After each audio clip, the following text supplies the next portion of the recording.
അസ്സലാമു Ramadan special programme അൽബയാനിലേക്ക് എല്ലാ ദീനീ സ്നേഹികൾക്കും ഹാർദമായ സ്വാഗതം. അൽഹംദുലില്ലാ, എല്ലാ വർഷത്തെയും പോലെ ബഹുമാനപ്പെട്ട ഉസ്താദ് എം നൗഷാദ് ബാക്കവി അവർകൾ അൽബയാൻ പ്രോഗ്രാമിലൂടെ നിങ്ങളുടെ മുന്നിലേക്ക് എത്തുകയാണ്.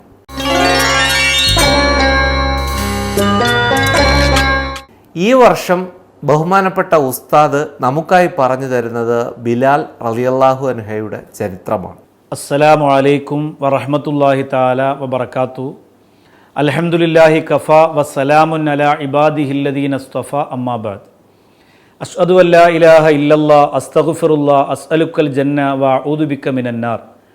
അശ്ഹദു അല്ലാ ഇലാഹ ഇല്ലല്ലാഹ് അസ്തഗ്ഫിറുല്ലാഹ് അസ്അലുക്കൽ ജന്ന വഅഊദു ബിക മിനന്നാർ. അശ്ഹദു അല്ലാ ഇലാഹ ഇല്ലല്ലാഹ് അസ്തഗ്ഫിറുല്ലാഹ് അസ്അലുക്കൽ ജന്ന വഅഊദു ബിക മിനന്നാർ. അല്ലാഹുമ്മ ഇർഹംനി യാ അർഹമർ റഹീമീൻ. അല്ലാഹുമ്മ ഇർഹംനി യാ അർഹമർ റഹീമീൻ. അല്ലാഹുമ്മ ഇർഹംനി യാ അർഹമർ റഹീമീൻ. അല്ലാഹുവെ, പടച്ചവനെ, ഞങ്ങളുടെ ഈ അൽബയാൻ ഇതിൻ്റെ പിന്നിൽ പ്രവർത്തിച്ചവർ അവരെല്ലാം നീ അനുഗ്രഹിക്കണം റഹ്മാനെ. ഇത് കാണാൻ വേണ്ടി പരിശുദ്ധ റമളാനിൽ ഈ രാത്രിയിൽ കാത്തിരുന്ന പ്രിയപ്പെട്ട സഹോദരിമാർ, സഹോദരങ്ങൾ, അവർക്കൊക്കെ റമളാൻ ഒരു അനുകൂലമായ സാക്ഷി പറയുന്ന അവസ്ഥയിലേക്ക് നീ എത്തിക്കണം തമ്പുരാനെ. അള്ളാഹു, ഞങ്ങളുടെ റമളാനിലെ തറാവീഹ്, ഞങ്ങളുടെ നമസ്കാരം, ഞങ്ങളുടെ നോമ്പ്, ഞങ്ങളുടെ സൽക്കർമ്മങ്ങൾ എല്ലാം അള്ളാഹുവെ സർവശക്തനായ റബ്ബെ നീ സ്വീകരിക്കണം റബ്ബെ. എന്തെങ്കിലും തെറ്റുകുറ്റങ്ങളോ കുറവുകളോ വന്നിട്ടുണ്ടെങ്കിൽ ഞങ്ങളുടെ അറിവില്ലായ്മ കൊണ്ട് നീ പരിഹരിക്കണം റഹ്മാനെ. സ്വല്ലി അലൻ നബി മുഹമ്മദിൻ വാലിഹി വസ്സഹബിഹി അജ്മഈൻ വൽഹംദുലില്ലാഹി റബ്ബിൽ ആലമീൻ. പ്രിയങ്കരായ സ്നേഹസമ്പന്നരായ സഹോദരങ്ങൾക്ക്, സഹോദരിമാർക്ക്, അൽ ബയാൻ എന്ന മനോഹരമായ പ്രോഗ്രാമിൻ്റെ മറ്റൊരു എപ്പിസോഡിലേക്ക് സ്വാഗതം. അള്ളാഹു റബ്ബുൽ ഇസ്സത്ത് പ്രിയപ്പെട്ട മക്കൾക്ക് എല്ലാവിധ കഴിവും അള്ളാഹു കൊടുത്ത് സഹായിക്കട്ടെ. ബുദ്ധിവൈഭവവും ഓർമ്മശക്തിയും കൊണ്ട് വലിയ നേട്ടങ്ങൾ കൈവരിക്കാൻ ഈ പ്രോഗ്രാമിൻ്റെയും ഈ മാസത്തിൻ്റെയും ബറക്കത്ത് കൊണ്ട് അള്ളാഹു അവർക്ക് ഭാഗ്യം കൊടുത്ത് അനുഗ്രഹിക്കുമാറാകട്ടെ. പ്രിയമുള്ളവരെ, മഹാനായ സയ്യിദുന ബിലാൽ മുഅദ്ദീൻ റളിയല്ലാഹു തആല അൻഹുവിൻ്റെ ഏതു ഭാഗത്താണ് നാം നിൽക്കുന്നത് എന്ന് നമുക്ക് ചിന്തിക്കാം. ഇന്നലെ നാം പറഞ്ഞത് മഹാനായ ബിലാൽ മുഅദ്ദീൻ റളിയല്ലാഹു തആല അൻഹുവിൻ്റെ ഉപ്പയെ എത്യോപ്യക്കാരനായ കറുത്ത അടിമയായ അടിമച്ചന്തയിൽ നിന്ന് വാങ്ങിക്കൊണ്ടുവന്ന് ഉമയ്യത്ത് അടിമയാക്കിയതാണ്.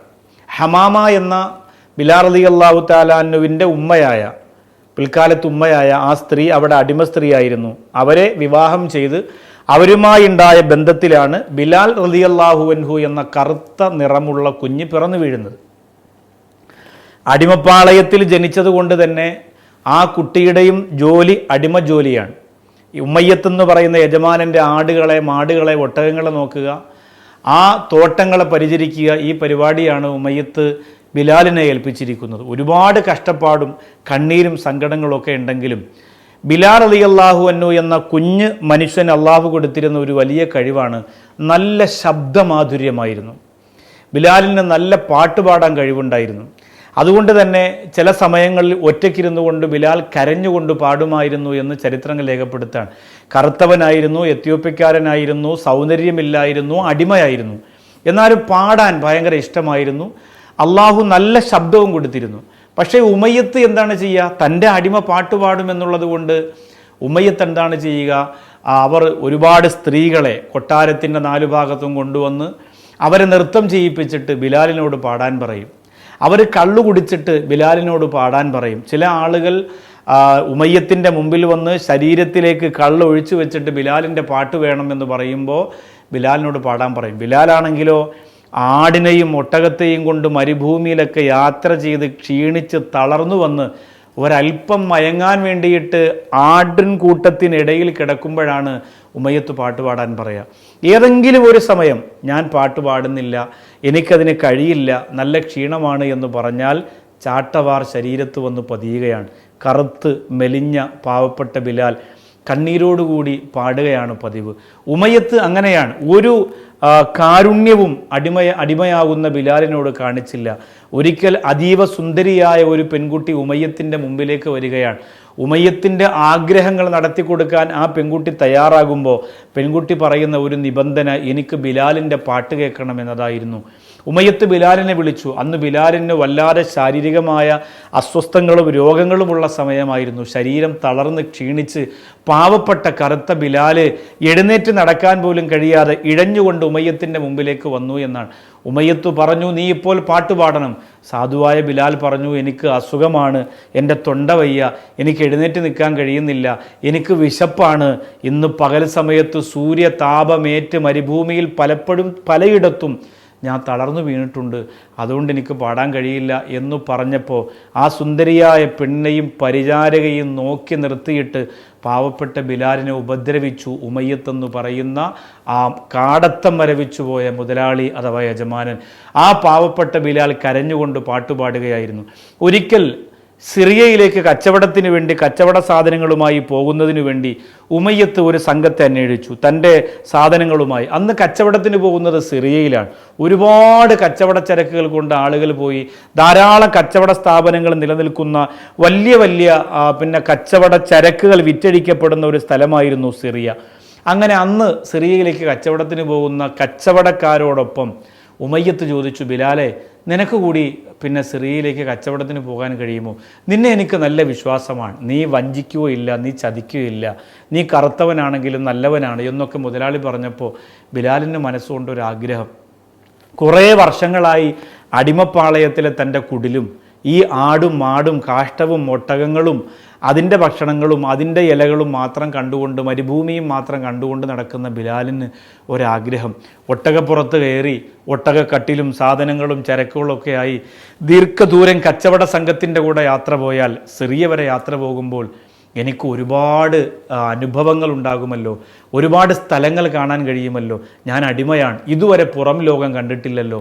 അപ്പോൾ അങ്ങനെ പോകാൻ ഒരു അനുവാദം കിട്ടിക്കഴിഞ്ഞാൽ എത്ര മനോഹരമായ സ്ഥലങ്ങൾ എനിക്ക് കാണാം, നല്ല കുളിർകാറ്റ് ശരീരത്തിനേൽക്കാം, നല്ല വൃക്ഷങ്ങൾ കാണാം, നല്ല സ്ഥലങ്ങൾ സന്ദർശിക്കാം. അങ്ങനെ ഉമയ്യത്തിൻ്റെ അനുവാദത്തോടുകൂടി ബിലാൽ എന്ന് പറയുന്ന കറുത്ത കുഞ്ഞ് അടിമ ആ ഉമയ്യത്തിൻ്റെ കൊട്ടാരത്തിൽ നിന്നും ചാട്ടവാറടിയുടെ ശബ്ദത്തിൽ നിന്നും 2 ദിവസത്തേക്ക് ചെറിയൊരു സമാധാനം കിട്ടി ദീർഘദൂര യാത്രയ്ക്ക് വേണ്ടി ഇറങ്ങുകയാണ്. പക്ഷേ ആ യാത്രയിലാണ് ബിലാൽ എന്ന് പറയുന്ന കറുത്ത ശരീരത്തിൻ്റെ ഉള്ളിലെ വെളുത്ത ഹൃദയം തിരിച്ചറിയാൻ കഴിഞ്ഞ, മനസ്സിലാക്കാൻ കഴിഞ്ഞ ഒരു സംഭവം ആ യാത്രയിലാണ് ഉണ്ടായത്. ആ യാത്രയിലുണ്ടായ സംഭവമാണ് ബിലാൽ റളിയല്ലാഹു അൻഹുവിന് ഇന്ന് ആ പേര് കേൾക്കുമ്പോൾ ഞാനും നിങ്ങളും റളിയല്ലാഹു അൻഹു എന്ന് പറയുന്നതിന് കാരണമായത് ആ യാത്രയിൽ നടന്ന മനോഹരമായ ഒരു സംഭവമാണ്. ഇൻഷാ അല്ലാഹ് ആ സംഭവം നമുക്ക് നാളത്തെ എപ്പിസോഡിൽ ചർച്ച ചെയ്യാം. എല്ലാവരെയും ഈ പ്രോഗ്രാം കാണാത്തവരെ കൂടി വിളിച്ചു ചേർത്ത് അൽ ബയാനിൻ്റെ മധുര മനോഹരമായ ഈ ചരിത്ര പഠനത്തിലേക്ക് നിങ്ങളുടെ ബന്ധുക്കളെ, കൂട്ടുകാരികളെ, അയൽവാസികളെ ഒക്കെ ചേർത്ത് വെച്ചിട്ട് ഇതൊരു വലിയ ഉദ്യമമായി വിജയത്തിലെത്തിക്കുക. അള്ളാഹു അനുഗ്രഹിക്കട്ടെ. ഇന്നത്തെ ചോദ്യങ്ങളിലേക്ക് പ്രവേശിക്കുകയാണ്. അസ്സലാമു അലൈക്കും. അൽ ബയാനിലെ ചോദ്യോത്തരവേളയിലേക്ക് എല്ലാ ദീനീ സ്നേഹികൾക്കും ഹാർദമായ സ്വാഗതം.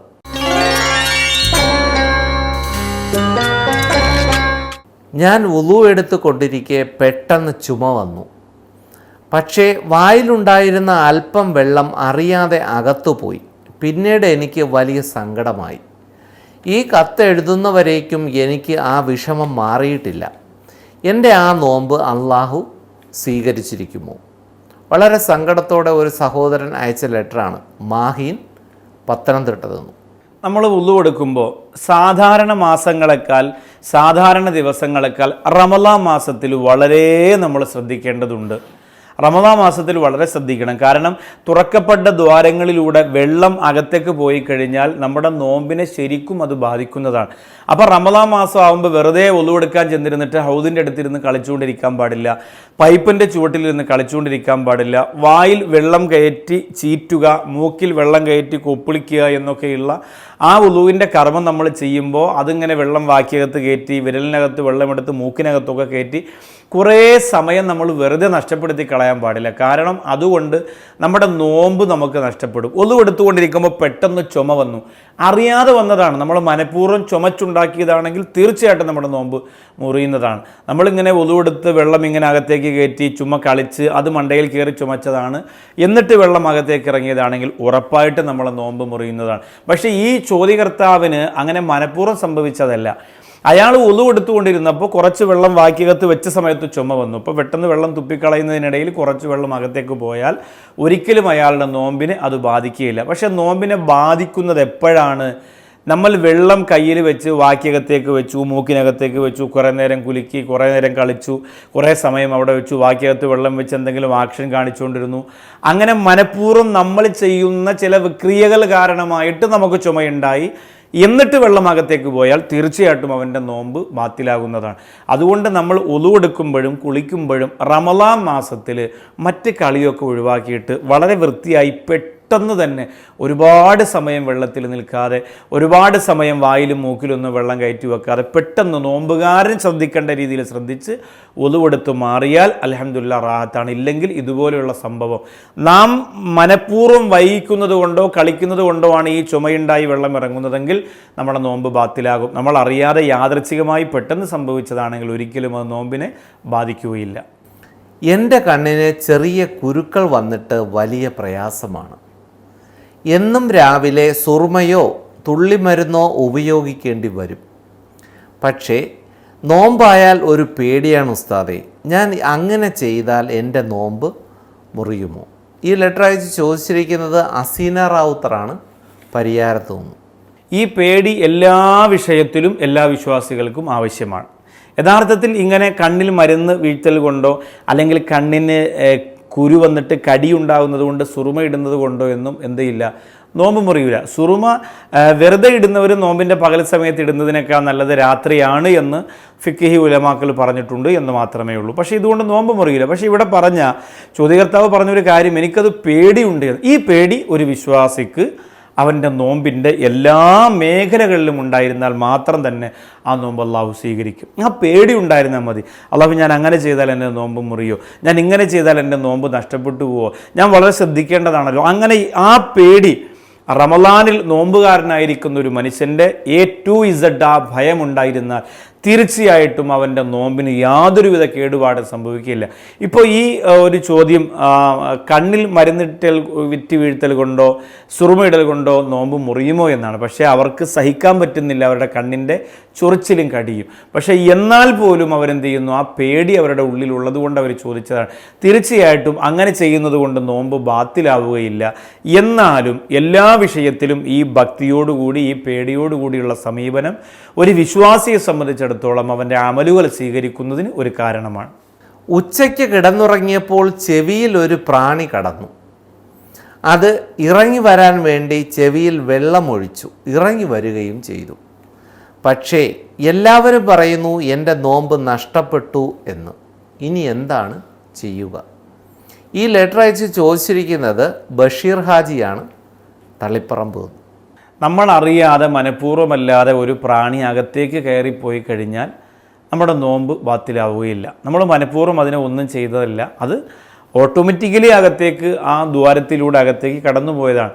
പക്ഷേ ആ പ്രാണി തിരിച്ചിറങ്ങി വരാൻ വേണ്ടിയിട്ട് നമ്മൾ എന്ത് ചെയ്യുന്നു, വെള്ളം ചെവിക്കകത്തേക്ക് ഒഴിക്കുന്നു. ഇപ്പോൾ പിന്നെന്താണ്, ചെവിക്കകത്തൂടെ ഉറുമ്പ് കയറിയാൽ, മറ്റു പ്രാണികൾ കയറിയാൽ അതിങ്ങനെ ചെവിക്കകത്ത് വല്ലാതെ മുരൾച്ചയുണ്ടാക്കി നമുക്കൊക്കെ അസ്വസ്ഥതയുണ്ടാക്കി ആകെ പ്രയാസമാണ്. അപ്പോൾ അതിന് ചില ടെക്നിക്കുകളൊക്കെ നമ്മുടെ മുൻഗാമികൾ പറഞ്ഞതിൻ്റെ ലൈറ്റ് അടിച്ച് നോക്കുക, തീപ്പെട്ടി തിരി ഇങ്ങനെ കൊളുത്തി ഇവിടെ വെച്ച് കൊടുക്കുക, അതൊക്കെ ചെയ്തു കഴിഞ്ഞാൽ ചിലപ്പോൾ ഈ വെട്ടം കണ്ട് ആ പ്രാണി പുറത്തേക്ക് ഇറങ്ങി വരാൻ സാധ്യതയുണ്ട്. അങ്ങനെ സംഭവിച്ചിട്ടുണ്ട്. പക്ഷേ അതുപോലെ തന്നെ മറ്റൊരു കാര്യമാണ് വെള്ളമൊഴിക്കുക എന്നത്. ഈ ചെവിക്കകത്തൂടെ വെള്ളമൊഴിക്കുമ്പോൾ എന്ത് ചെയ്യുന്നു, അത് വെള്ളത്തിലൂടെ അല്ലെങ്കിൽ ഇപ്പുറത്തെ ചെവിയിലൂടെയോ അല്ലെങ്കിൽ ഇവിടുത്തെ വെള്ളത്തിലൂടെ തന്നെയോ ആ പ്രാണി പുറത്തേക്ക് ഇറങ്ങി വരുന്നത് സ്വാഭാവികമായും കാണാൻ പറ്റുന്നതാണ്. പക്ഷെ അങ്ങനെ വെള്ളമൊഴിച്ചു കഴിഞ്ഞാൽ വെള്ളമൊഴിക്കുന്ന സമയത്ത് തന്നെ ആ വെള്ളം ഈ തുറക്കപ്പെട്ട ദ്വാരത്തിലൂടെ അകത്തേക്ക് എത്തുന്നതോടുകൂടി നമ്മുടെ നോമ്പ് ബാത്തിലാകുന്നതാണ്. അത് നമ്മൾ വളരെ ശ്രദ്ധിക്കേണ്ടതാണ്. ഏതായാലും വല്ലാത്ത അത്ഭുതമല്ലേ, ഇങ്ങനെയൊക്കെ വളരെ അപൂർവമായിട്ടല്ലേ സംഭവിക്കുന്നത്. നമ്മൾ രാത്രി കിടന്നുറങ്ങുമ്പോൾ നമ്മൾ ചെവി അടച്ചിട്ടാണോ നമ്മൾ ഉറങ്ങുന്നത്? രാത്രി നമ്മൾ കിടന്നുറങ്ങുമ്പോൾ നമ്മുടെ മൂക്ക് ഡോറ് കൊണ്ട് അടച്ചിട്ടാണോ നമ്മൾ ഉറങ്ങുന്നത്? നമ്മുടെ വലിയ വായ പോലും, തുറന്നിരിക്കുന്ന വായ പോലും പലരും രാത്രിയിൽ നല്ലതുപോലെ തുറന്നു വെച്ചിട്ടാണ് കിടന്നുറങ്ങുക. പക്ഷേ ആ സമയത്തൊന്നും നമ്മുടെ വീടിൻ്റെ ചുറ്റുഭാഗത്ത് പല്ലിയുണ്ട്, നമ്മുടെ വീടിൻ്റെ ചുറ്റുഭാഗത്ത് പിന്നെന്താണ് വളരെ മാരകമായ വിഷങ്ങളുള്ള ചെറിയ ചെറിയ ജീവികളുണ്ട്. അതൊന്നും നമ്മുടെ ഈ ഹോളുകളിലൂടെ അകത്തേക്ക് പോകുന്നില്ലല്ലോ. അത് അള്ളാഹുവിൻ്റെ വലിയൊരു കാവലാണ്. അപൂർവമായിട്ട് ചില സമയത്ത് ചില വ്യക്തികളുടെ ചെവിയിലോ മൂക്കിലോ ഇങ്ങനെ സംഭവിക്കുന്നു എന്ന് മാത്രമേ ഉള്ളൂ.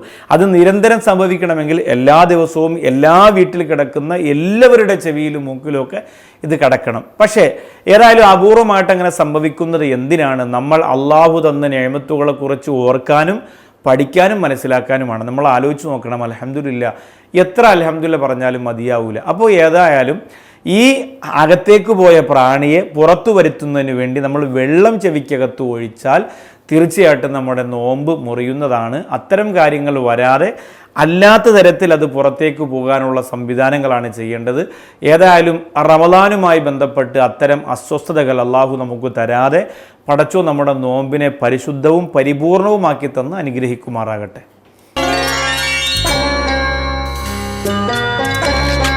കരുണക്കടലായ അല്ലാഹു സുബ്ഹാനഹു വ തആല ഇന്ന് ചോദ്യങ്ങളയച്ച പ്രിയപ്പെട്ട സഹോദരിമാർക്ക്, സഹോദരങ്ങൾക്ക് എല്ലാവർക്കും അള്ളാഹു നല്ല പ്രതിഫലം നൽകുമാറാകട്ടെ. ഒരുപാട് നല്ല നല്ല സംശയങ്ങൾ, യഥാർത്ഥത്തിൽ ചില സംശയങ്ങളെക്കുറിച്ച് ചിന്തിക്കുമ്പോൾ അങ്ങനെ ഒരു സംശയമുണ്ടല്ലോ എന്ന് ജനങ്ങളുടെ മനസ്സിലേക്ക് സംശയം വരികയും അതിൻ്റെ മറുപടിക്കായി കാത്തിരിക്കുകയും ചെയ്തു പോകുന്ന തരത്തിലുള്ള സംശയങ്ങൾ. അള്ളാഹു എല്ലാ സംശയങ്ങളും മാറ്റി നല്ലതുപോലെ സ്വീകരിക്കപ്പെടുന്ന രീതിയിൽ അമലുകൾ ചെയ്യാൻ അള്ളാഹു നമുക്ക് ഭാഗ്യം നൽകി അനുഗ്രഹിക്കുമാറാകട്ടെ. രണ്ട് പ്രധാനപ്പെട്ട സംഗതികളാണല്ലോ ഇനി നമുക്ക് പഠിക്കാനുള്ളത്. ഒന്ന്, പരിശുദ്ധ റമളാനിൻ്റെ മൂന്നാമത്തെ തറാവീഹ് നിസ്കാരം 20 റക്അത്തും കൃത്യമായി നിസ്കരിച്ചു കഴിഞ്ഞാൽ കിട്ടുന്ന പ്രതിഫലം, അഥവാ റമളാനിൻ്റെ മൂന്നാമത്തെ തറാവീഹ് ഒരു മനുഷ്യൻ നിസ്കരിച്ച് തീർന്നാൽ കിട്ടുന്ന പ്രതിഫലം അവന് അള്ളാഹു പുറത്തു കൊടുത്തിരിക്കുന്നു എന്ന് അർശിൻ്റെ ഭാഗത്ത് നിന്ന് മലക്കുകളെ കൊണ്ട് അള്ളാഹു വിളിച്ചു പറയിപ്പിക്കുമെന്നാണ്. ഒന്നാമത്തെയും രണ്ടാമത്തെയും തറാവീഹിൻ്റെ ശ്രേഷ്ഠത നാം പഠിച്ചു. മൂന്നാമത്തെ തറാവീഹ് ഞാൻ അവന് പുറത്തു കൊടുത്തിരിക്കുന്നു എന്ന് അർശിൻ്റെ ഭാഗത്തിരുന്നു കൊണ്ട് അള്ളാഹു മലക്കുകളെ കൊണ്ട് വിളിച്ചു പറയിപ്പിക്കും. എത്രയോ വലിയ കൂലിയാണ്. ആ സമയത്ത് പള്ളിയുടെ മുമ്പിലിരുന്ന് കളിക്കാതെ, പള്ളിക്കകത്ത് തറാവീഹ് നടക്കുമ്പോൾ പുറത്തിരുന്നു കൊണ്ട് വർത്തമാനങ്ങൾ പറയാതെ, പുറത്തിരുന്നു കൊണ്ട് യുവാക്കൾക്കൊക്കെ അങ്ങനെ സുറ പറഞ്ഞ് നുണ പറഞ്ഞ് രസം പറഞ്ഞിരിക്കാൻ രസമാണ്. തറാവീഹ് റമളാൻ്റെ രാത്രികൾ എത്രയോ അങ്ങനെ നഷ്ടപ്പെടുത്തി കളയുന്നുണ്ട്. ആ സമയത്ത് കൃത്യമായി നിസ്കരിച്ചാൽ കിട്ടുന്ന പ്രതിഫലം നമുക്ക് എണ്ണിയാൽ ഒടുങ്ങാത്തതാണ്. അള്ളാഹുവിൻ്റെ അർശിൻ്റെ ഭാഗത്തുനിന്നൊരു മലക്ക് വിളിച്ചു പറയുമെന്ന് പറഞ്ഞാൽ അത് ചെറിയ കാര്യമാണോ? നമ്മുടെ പാപങ്ങൾ പുറത്തു തന്നിരിക്കുന്നു എന്ന് വിളിച്ചു പറയുന്ന ഒരു വലിയ ഭാഗ്യമാണ് മൂന്നാമത്തെ ദിവസത്തെ തറാവീഹ് നമസ്കാരം നിസ്കരിച്ചാൽ ലഭിക്കുന്നത്. മാത്രമല്ല, ഇനി ഈ മൂന്നാമത്തെ ദിവസം നിങ്ങൾക്ക് പറഞ്ഞു തരാനുള്ള മറ്റൊരു സന്തോഷമാണ്, ദിക്ർ നിരന്തരം ചൊല്ലുന്നവർക്ക് 30 പ്രതിഫലങ്ങളുണ്ടെന്ന് പറഞ്ഞു. അതിൽ മൂന്നാമത്തെ പ്രതിഫലമാണ് പറയുന്നത്. നമ്മളിപ്പോൾ സുബ്ഹാനല്ലാഹ്, അൽഹംദുലില്ലാ, ലാ ഇലാഹ ഇല്ലല്ലാഹ്, അല്ലാഹു അക്ബർ ഒക്കെ തുടങ്ങിയ ദിക്റുകൾ 1 ലക്ഷം 2 ലക്ഷം ധാരാളം പ്രാവശ്യം നമുക്ക് ചൊല്ലിത്തീർക്കാം. അതുകൊണ്ട് ജീവിതത്തിൽ വളരെ വലിയ വൃത്തിയും അടുക്കും ചിട്ടയും അള്ളാഹു തരും. മൂന്നാമത്തെ പ്രതിഫലം എന്ന് പറയുന്നത് ദിക്ർ ഒരുപാട് ചൊല്ലുന്നവരുടെ ദുഃഖം അള്ളാഹു മാറ്റിക്കൊടുക്കുമെന്നാണ്. ഫദ്കുറൂനി അദ്കുറുക്കും, നിങ്ങൾ എന്നെ ഓർത്താൽ നിങ്ങളെ ഞാൻ ഓർക്കും എന്ന് പറഞ്ഞ അള്ളാഹു സുബ്ഹാനഹു വ തആല തന്നെയാണ് പരിചയപ്പെടുത്തിയത്. അള്ളാഹുവിനെ കുറിച്ചുള്ള ഓർമ്മകൾ, ദിക്ർ, ലാ ഇലാഹ ഇല്ലല്ലാഹ്, സുബ്ഹാനല്ലാഹ്, ഇങ്ങനെ നിരന്തരം ദിക്ർ ചൊല്ലിയാൽ അവന് വരുന്ന ദുഃഖങ്ങളെ അള്ളാഹു കുറേശ്ശെ മാറ്റിക്കൊടുക്കും. എത്ര ദുഃഖം ഭാരം ചുമക്കുന്നവരാണെങ്കിലും ദിക്ർ ചൊല്ലുന്നവരാണെങ്കിൽ അവരുടെ മുഖത്തൊരു തൃപ്തിയും ഒരു സന്തോഷവും ഒരു വെളിച്ചവും ഉണ്ടാവും. എന്തുകൊണ്ടാണ് അത് സംഭവിക്കുന്നത്? അവരുടെ ദുഃഖത്തെ അള്ളാഹു അവരുടെ തലയുടെ ഭാരത്തിൽ നിന്ന് മാറ്റിക്കൊടുക്കുകയാണ്. അവർക്ക് പൂർണ്ണമായ സംതൃപ്തിയും ഉണർവും ഉന്മേഷവും കൊടുക്കുകയാണ്. നമുക്കും ആവശ്യം ഇത് തന്നെയാണ്. ഒരുപാട് ദുഃഖിക്കാനുള്ള കാര്യങ്ങൾ നമുക്കിടയിലുണ്ട്. ഗൾഫിലെ സാമ്പത്തിക പ്രതിസന്ധി, നമ്മുടെ നാട്ടിലെ രോഗങ്ങൾ, ബുദ്ധിമുട്ടുകൾ, മരണങ്ങൾ, അപകടങ്ങൾ, കടങ്ങൾ, സാമ്പത്തിക പരാധീനത, ഇതൊക്കെ നമുക്കൊരു ദുഃഖമാണ്. ഭാര്യയെ സംബന്ധിച്ചിടത്തോളം, ഭർത്താവിനെ സംബന്ധിച്ചിടത്തോളം നിരന്തരം നമ്മൾ കണ്ടുകൊണ്ടിരിക്കുന്ന ഒരുപാട് ദുഃഖത്തിൻ്റെ രംഗങ്ങളുണ്ട്. അതിൽ നിന്നൊഴിവാകാൻ നിറഞ്ഞ മനസ്സോടുകൂടി രാവിലെയും പകലും ഒക്കെ ആയിട്ട് രാത്രിയൊക്കെ ആയി കുറേ ദിക്റുകൾ അധികരിപ്പിച്ചാൽ നമുക്ക് വലിയ നേട്ടമാണ്. അള്ളാഹു അനുഗ്രഹിക്കട്ടെ, അള്ളാഹു സഹായിക്കട്ടെ. റമളാനിൻ്റെ മൂന്നാമത്തെ പകലും രാത്രിയുമായി നിങ്ങൾ ചൊല്ലേണ്ടുന്ന ദുആ മഹാന്മാർ രേഖപ്പെടുത്തുന്നു. അഊദു ബില്ലാഹി മിനശ് ശൈത്വാനിർ റജീം, ബിസ്മില്ലാഹിർ റഹ്മാനിർ റഹീം. അക്ഷരത്തെറ്റുകൂടാതെ എല്ലാവരും വൃത്തിയോടെ വ്യക്തമായി എഴുതിയെടുക്കുക. അല്ലാഹുമ്മ ജഅൽനി ലീ നസീബം മിൻ കുല്ലി ഖൈർ. അല്ലാഹുമ്മ ജഅൽനി ലീ നസീബം മിൻ കുല്ലി ഖൈർ. അല്ലാഹുമ്മ ജഅൽനി ലീ നസീബം മിൻ കുല്ലി ഖൈർ. അല്ലാഹുമ്മ ജഅൽനി ലീ നസീബം മിൻ കുല്ലി ഖൈർ. അല്ലാഹുമ്മ അല്ലാഹുവേ ഇജ് അൽനി ലി എനിക്ക് വേണ്ടി നീ ആക്കി തരണമേ നസീബം മിൻകുല്ലി ഖൈർ എല്ലാ നന്മകളുടെയും ഒരു ഓഹരി എനിക്ക് നീ ആക്കി തരണമേ. റമദാനിൻ്റെ 3-ാമത്തെ ദിവസത്തെ ദുആയാണ്. എല്ലാ നന്മകളുടെയും ഒരു ഓഹരി എനിക്ക് നീ ആക്കി തരണമേ. അല്ലാഹുമ്മ ജഅൽനി ലി നസീബം മിൻകുല്ലി ഖൈർ. അല്ലാഹുമ്മ ജഅൽനി ലി നസീബം മിൻകുല്ലി ഖൈർ. അല്ലാഹു പഠിക്കാനും മനസ്സിലാക്കാനും തൗഫീക്ക് തരുമാറാകട്ടെ. അള്ളാഹു അനുഗ്രഹിക്കുമാറാകട്ടെ. നിങ്ങളുടെ അഭിപ്രായങ്ങൾ, നിർദ്ദേശങ്ങൾ, സംശയങ്ങൾ എല്ലാം എഴുതി അറിയിക്കുക. അൽ ബയാൻ AM Naushad Baqavi, Darul Ishq, Thennoorkonam, Mudapuram PO, Chirayinkeezhu, Thiruvananthapuram. ഇൻഷാ അല്ലാഹ് നിങ്ങളെല്ലാവരുടെയും വിലപ്പെട്ട റമദാനിൻ്റെ പ്രാർത്ഥനകളിൽ ഈ വിനീതനെയും ഈ പ്രോഗ്രാമിൽ കൂടെ സഹകരിക്കുന്നവരെയും നിങ്ങൾ ഉൾപ്പെടുത്തണം എന്ന് വളരെ വിനയത്തോടെ ഓർമ്മപ്പെടുത്തി നാളെ രാത്രി അൽഹംദുലില്ലാഹ് ഇതേ സമയം ഇതേ പ്രോഗ്രാമുമായി ഇതേ ചാനലിൽ നമുക്ക് വീണ്ടും കണ്ടുമുട്ടാം ഇൻഷാ അല്ലാഹ്. അതുവരേക്കും അസ്സലാമു അലൈക്കും വറഹ്മത്തുള്ളാഹി തആല വബറകാതുഹു.